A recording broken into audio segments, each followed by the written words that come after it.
কি হয়েছে কি উঠছে না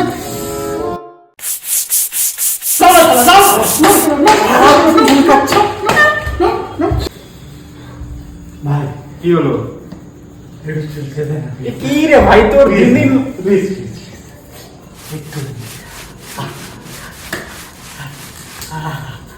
এটা ভাগ হয়ে গেছে মনে হয়ে গেছে। আরেকটু দে না না না পারবো না। हट साला। এ ভাই কেমন আছিস? ভালো আছি, তুই কেমন আছিস? চলে যাচ্ছে ভাই। এই বলছি তোমার নখগুলো তো খুব সুন্দর। থ্যাংক ইউ আমার এটা পিঠটা চুলকে দে প্লিজ। এ শালা তুই আবার চুলকানি রোগ নিয়ে এখানে এসেছিস?